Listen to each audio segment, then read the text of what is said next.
जय हिंद दोस्तों, स्वागत है आप सभी का अपने यूट्यूब परिवार बीए सेमेस्टर वाला में। दोस्तों, दीनदयाल उपाध्याय गोरखपुर विश्वविद्यालय और उससे जो अफिलेटेड कॉलेज हैं, उन सभी कॉलेजों में आपके 7 मई 2025 को एग्जाम होंगे बीए सेकेंड सेमेस्टर में हिंदी का। पेपर का नाम क्या है? आदिकालीन और मध्यकालीन हिंदी काव्य। ये पिछले साल का क्वेश्चन पेपर है 2023-24 का। ठीक है, पेपर कोड है HND 102F। बिना देरी के स्टार्ट कर देते हैं। और देखिए, जैसा आप लोगों का डिमांड रहता है ठीक उसी तरीके से बीए सेमेस्टर वाला आपका डिमांड भी पूरा करता है। मैंने सिलेबस आपका कंप्लीट करा दिया है। 2022, 2023 और 2024 में जितने भी क्वेश्चन आपसे पूछे गए थे लगभग मैंने सारे करा दिए हैं। और जो मोस्ट इंपॉर्टेंट क्वेश्चन मुझे लग रहे थे वो भी मैंने आपको कंप्लीट करा दिया, यानी सिलेबस आपका कंप्लीट हो गया। ठीक है, 4 मॉडल पेपर मैंने ऑलरेडी दे दिया है। डिस्क्रिप्शन बॉक्स में प्लेलिस्ट का लिंक है। इस क्लास को देखने के बाद जा करके आप सारे क्लासेस को देख लीजिएगा। अब आपको मैं क्वेश्चन पेपर देने वाला हूं, जैसा मैं कहता हूं वैसा करता हूं। तो ये आपका अपना ही चैनल है, प्लीज़ सब्सक्राइब करके सपोर्ट जरूर करें। पर्सनली जितना बीए सेमेस्टर वाला दीनदयाल उपाध्याय गोरखपुर विश्वविद्यालय के लिए मेहनत करता है, पूरे यूट्यूब पे कोई नहीं करता है दोस्तों। ठीक है, सारे सब्जेक्ट की तैयारी मैं कराता हूँ। और को करिकुलर जो माइनर सब्जेक्ट है वो उसका भी टेंशन मत लीजिए। मैं कहीं ना कहीं से क्वेश्चन पेपर मैं अटेंड आप लोगों को कराऊंगा, क्लासेस भी दे दूंगा। ठीक है, तो चिंता नहीं करना है। आप हमारे साथ 3 साल पढ़ने वाले हैं, तो ये आपका अपना ही चैनल है। कम से कम सब्सक्राइब करके सपोर्ट जरूर करें। आप लोगों का सपोर्ट बहुत ही मायने रखता है मेरे लिए। ठीक है, चलिए इसमें पहला क्वेश्चन देखते हैं। आपसे पूछा गया है कि आचार्य रामचंद्र शुक्ल के अनुसार आदिकाल की समय सीमा है। तो आचार्य रामचंद्र शुक्ल के अनुसार आदिकाल की जो समय सीमा है वो संवत 1050 से 1375 तक है। ठीक है, बी ऑप्शन आपका राइट है क्वेश्चन नंबर पहले का।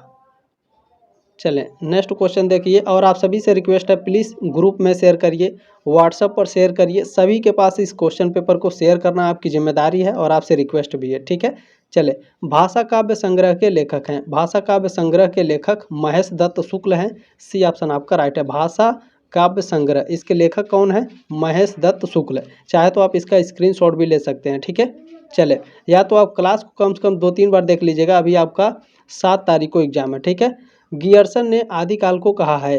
तो जॉर्ज गियर्सन ने आदिकाल को चारण काल कहा है। ठीक है, गियर्सन ने आदिकाल को क्या कहा है? चारण काल कहा है। फर्स्ट ऑप्शन आपका इसमें करेक्ट है क्वेश्चन नंबर तीसरे का। इसमें नेक्स्ट क्वेश्चन आपसे पूछा गया है, आदिकाल को आरंभिक काल कहा। आदिकाल को आरंभिक काल किसने कहा है? तो मिस्र बंधु ने आदिकाल को आरंभिक काल कहा है। फर्स्ट ऑप्शन आपका इसमें करेक्ट है। चलें नेक्स्ट क्वेश्चन देखिएगा, आप लोगों से क्या पूछा जा रहा है। क्वेश्चन नंबर 5 आप लोगों से पूछा गया है, आदिकाल को बाल्यावस्था काल कहा है। आदिकाल को बाल्यावस्था काल किसने कहा है? रमाशंकर शुक्ल रसाल ने आदिकाल को बाल्यावस्था काल कहा है। सी ऑप्शन आपका करेक्ट है क्वेश्चन नंबर 5 का। चलें नेक्स्ट क्वेश्चन देखिएगा। क्वेश्चन नंबर 6 आप लोगों से पूछा जा रहा है, आदिकाल को वीरगाथा काल कहा है। आदिकाल को वीरगाथा काल ये किसने कहा है? तो आचार्य रामचंद्र शुक्ल ने आदिकाल को वीरगाथा काल कहा है। बी ऑप्शन आपका राइट है। और ये सारे मोस्ट इंपॉर्टेंट क्वेश्चन है, सभी को ध्यान से आपको देखना है, लास्ट तक सारे क्वेश्चन को अटेंड करके जाना है। ठीक है, राहुल सांकृत्यायन ने आदिकाल को कहा। राहुल सांकृत्यायन ने आदिकाल को क्या कहा है? तो इन्होंने सिद्ध सामंत काल कहा। ठीक है, सिद्ध सामंत काल फर्स्ट ऑप्शन आपका इसमें करेक्ट है। देखिए क्वेश्चन उल्टा भी आपसे पूछ सकता है कि सिद्ध सामंत काल को आदिकाल किसने कहा? तो राहुल सांकृत्यायन ने कहा। यहाँ पर सीधा आपसे पूछा गया है तो राहुल सांकृत्यायन ने आदिकाल को क्या कहा है? सिद्ध सामंत काल कहा गया है। ठीक है, तो दोनों तरीके से आपसे क्वेश्चन एग्जाम में पूछ सकता है। चलिए नेक्स्ट क्वेश्चन है, आदिकाल के प्रथम कवि हैं। आदिकाल के प्रथम कवि कौन है भैया? आदिकाल के प्रथम कवि सरहपाद हैं। ठीक है, बी ऑप्शन आपका राइट है क्वेश्चन नंबर 8 का।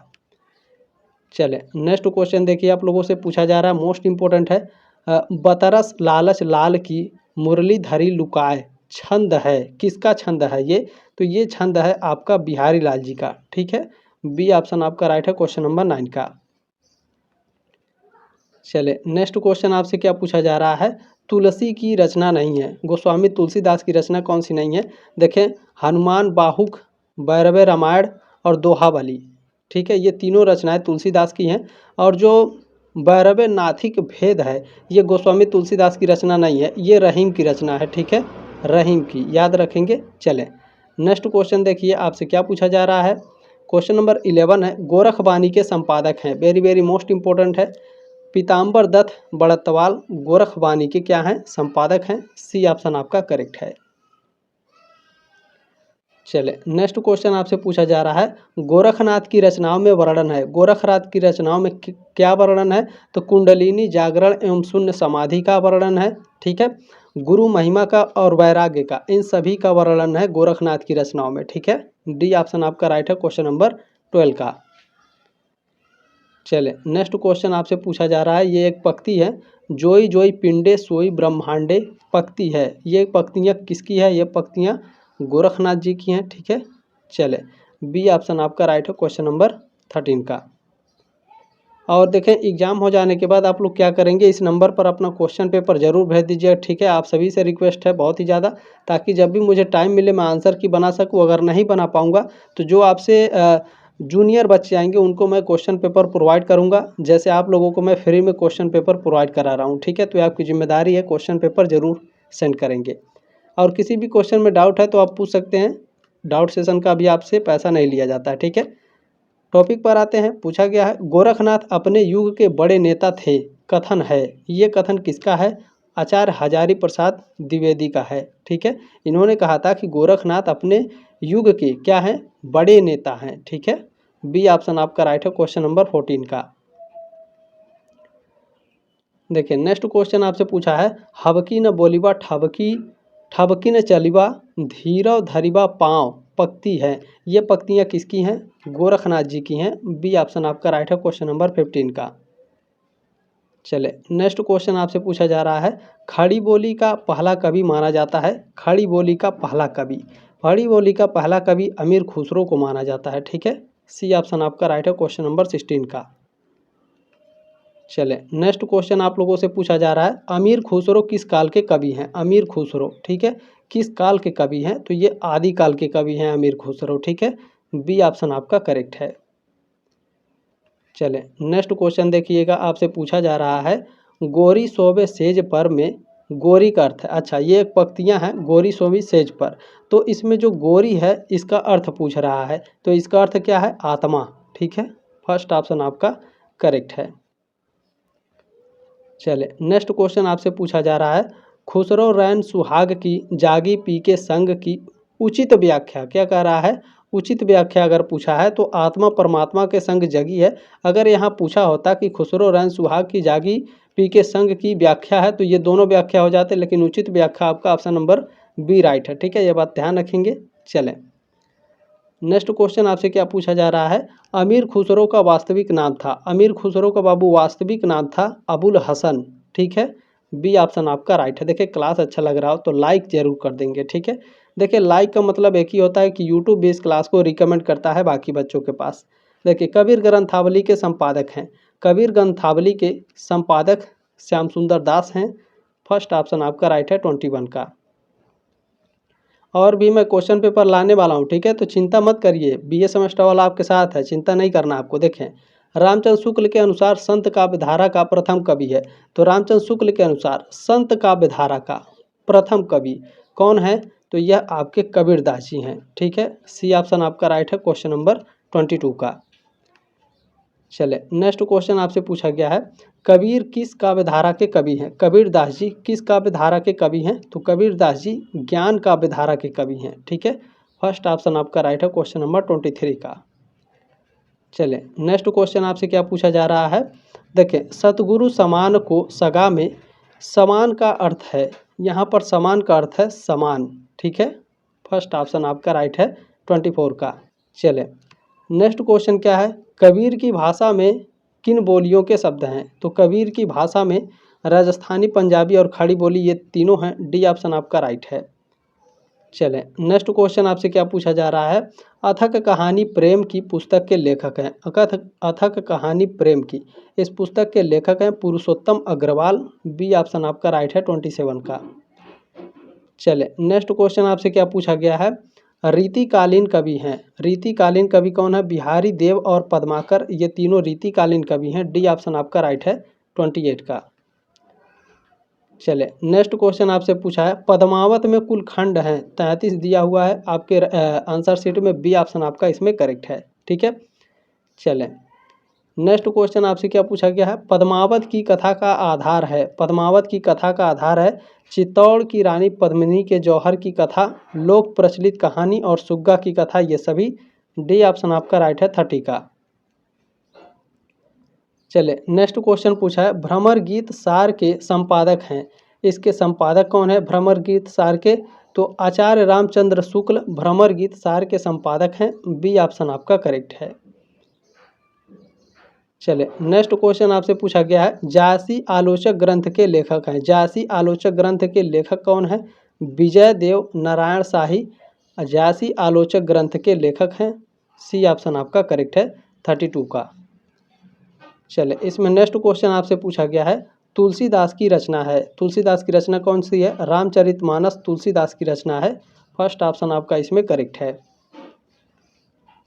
चले नेक्स्ट क्वेश्चन आपसे पूछा जा रहा है, कबने अवसर का भयहु गयहु नारी विश्वास में विश्वास की बात कही गई है, जो विश्वास की बात है ये नारी के विश्वास की बात कही जा रही है इस पंक्ति में। फर्स्ट ऑप्शन आपका राइट है 34 का। चले नेक्स्ट क्वेश्चन आपसे पूछा जा रहा है, देखें, भूप मनोरथ सुभग बनु सुख सुविहंग समाज में, सुभग का अर्थ है, यहाँ सुभग का अर्थ है सुंदर, ठीक है। बी ऑप्शन आपका राइट है क्वेश्चन नंबर 35 का। नेक्स्ट क्वेश्चन पूछा जा रहा है यहाँ पे, देखें, तुलसीदास का बचपन का नाम था, तुलसीदास जी के बचपन का नाम राम बोला था। सी ऑप्शन आपका करेक्ट है। चलिए नेक्स्ट क्वेश्चन आपसे पूछा जा रहा है, मेरी भव बाधा हरव में, भव बाधा का अर्थ है, मेरी भव बाधा हरव में, भव बाधा का अर्थ है सांसारिक दुख। बी ऑप्शन आपका राइट है 37 का। चले नेक्स्ट क्वेश्चन आपसे पूछा जा रहा है, सूरदास प्रभु गुणहि छाड़िके को निर्गुण निर्भय है में भावार्थ है, भावार्थ गुण को छोड़कर निर्गुण का निर्वाह कौन करेगा। बी ऑप्शन आपका राइट है 38 का। चले नेक्स्ट क्वेश्चन पूछा गया है, जोग ठगौरी ब्रज के बिकाए हैं में ठगौरी का अर्थ है, ठगौरी का अर्थ है ठगाई से भरा सौदा। फर्स्ट ऑप्शन आपका करेक्ट है। चले नेक्स्ट क्वेश्चन पूछा गया है, नहीं पराग नहीं मधुर मधु नहीं विकास यही काल, उपर्युक्त पंक्ति दर्शाया गया है, उपर्युक्त पंक्तियाँ राजा को भौरों के समान और कली को रानी के समान दर्शाया गया है। डी ऑप्शन आपका राइट है 40 का। नेक्स्ट क्वेश्चन है, धर्म धुरंधर धीर धरि नयन उधारे राय में राय शब्द आया है, राय शब्द दशरथ के लिए आया है। बी ऑप्शन आपका राइट है। नेक्स्ट क्वेश्चन आपसे पूछा जा रहा है, बिहारी सतसई को रसिकों के हृदय का घर है, उपर्युक्त कथन है, ये पंक्तियाँ किसकी है, आचार्य हजारी प्रसाद द्विवेदी की। 43 का ऑप्शन नंबर सी राइट है आपका। चले नेक्स्ट क्वेश्चन आपसे पूछा गया है, बहुज्ञता विशेषण का प्रयोग किया जाता है, बहुज्ञता विशेषण का प्रयोग बिहारी के लिए प्रयोग किया जाता है। बी ऑप्शन आपका राइट है। चले नेक्स्ट क्वेश्चन आपसे पूछा गया है, रीतिकालीन कवियों की प्रेम व्यंजना पुस्तक के लेखक हैं, रीतिकालीन कवियों की प्रेम व्यंजना ये एक पुस्तक है और इसके लेखक हैं बच्चन सिंह, ठीक है। सी ऑप्शन आपका राइट है। चले नेक्स्ट क्वेश्चन आपसे पूछा गया है, लोग हैं लाग कवित्व बनावत मोहि तो मोहरो कवित्व बनावत, उपयुक्त काव्य पंक्ति है, किसकी काव्य पंक्तियाँ हैं, घनानंद की हैं। सी ऑप्शन आपका राइट है।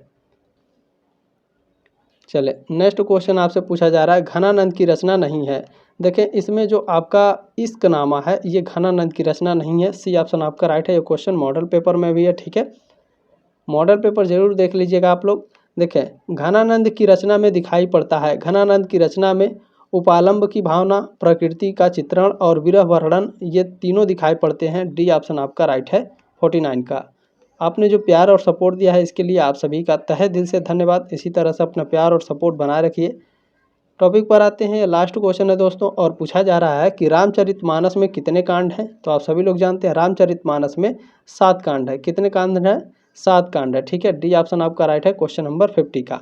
जल्दी मिलेंगे आपके नेक्स्ट क्लास में, तब तक के लिए जय हिंद, वंदे मातरम।